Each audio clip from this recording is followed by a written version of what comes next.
250 బాబు, చెంకు 250 బాబు, 250 చెంకు 250 బాబు, అందమైన చెంకు, మంచి సరుకు, తీసుకోమ్మా 250 మంచి ഉള്ളത് പറയാലോ. ഇതുവരെ അങ്കമാലി വിട്ട് എപ്പുറത്തോട്ടും ഞാൻ പോയിട്ടില്ല. ഇതാദ്യമായിട്ടാ ഇത്രയും ദൂരം. എന്തു പറ്റി?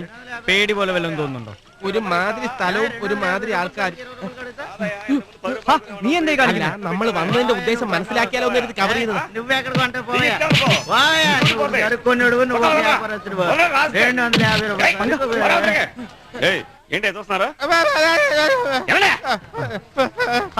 നീ എന്തിനാ ഇങ്ങനെ പേടിക്കുന്നേ? നമ്മളെ വന്ന പോലെ തന്നെ തിരിച്ചു പോകും. എന്നാ നമ്മൾ വന്ന ട്രെയിൻ പോയിട്ടില്ല, അതിൽ തന്നെ തിരിച്ചു പോവാം. എങ്കിൽ അടുത്ത ട്രെയിനിന്റെ സമയമെങ്കിലും ചോദിച്ചിട്ട് വരാം. എപ്പോഴാ ആവശ്യം വരെയെന്ന് പറയാൻ പറ്റില്ല. അതാ കണ്ടില്ലേ, ഈ കേരള ട്രെയിൻ ഉണ്ട്, മാങ്ങണ്ടി ഒന്ന് പോണം.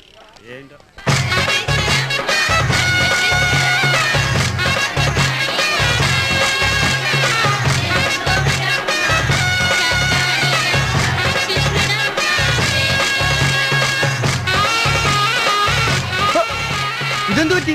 ആന്ധ്ര തിന്നുന്ന നാട്ടിൽ ചെന്നാൽ ആന്ധ്രയുടെ നടുക്കണ്ടം തിന്നണമെന്നാ പ്രമാണം. എങ്ങനെയുണ്ട്? ബെസ്റ്റ്.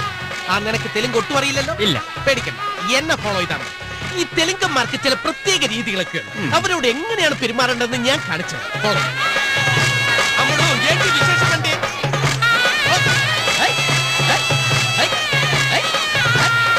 നീ എന്തായി കാണിക്കുന്നേ? ആന്ധ്രയില് ഡാൻസ് കണ്ടാലും കൂടെ കൂടിക്കോണമെന്ന റൂളാണോ? എങ്കിൽ ഞാൻ ഡാൻസ് ചെയ്തോളാം. നീ നിനക്കറിയാവുന്ന തെലുങ്ക് വെച്ച് കാര്യങ്ങൾ ചോദിച്ച് മനസ്സിലാക്കാൻ നോക്ക്. ചെല്ല്. അല്ല, ഞാനും ഈ പോടാ എന്ന് പറയുന്നതിന്റെ തെലുങ്ക് എന്താ? പോറാന്ന്. എങ്കിൽ പോടാ.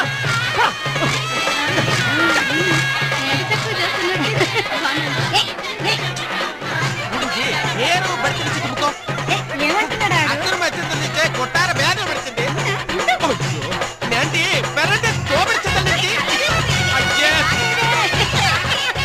ഒന്ന് പോരാ. ഇത് ഞാനാടാ. ഇതെന്താ ഇത്? അത് ശരി, കാര്യങ്ങൾ ചോദിച്ച് മനസ്സിലാക്കാതെ നീ കളിച്ച് രസിച്ച് നടക്കല്ലേ? ഒറ്റ അടിവെച്ചതാണല്ലോ. എല്ലാം ചോദിച്ച് മനസ്സിലാക്കിയ ഈ കാണുന്നത്. എന്ത് ചോദിച്ചാലും ഇവിടെ ഉള്ള ഒരു തലയിൽ കൂടെ പൊടി വാരി എറിഞ്ഞിട്ട് എന്തെങ്കിലും പറയൂ. നീ ചപ്പന്തി കറക്റ്റാ?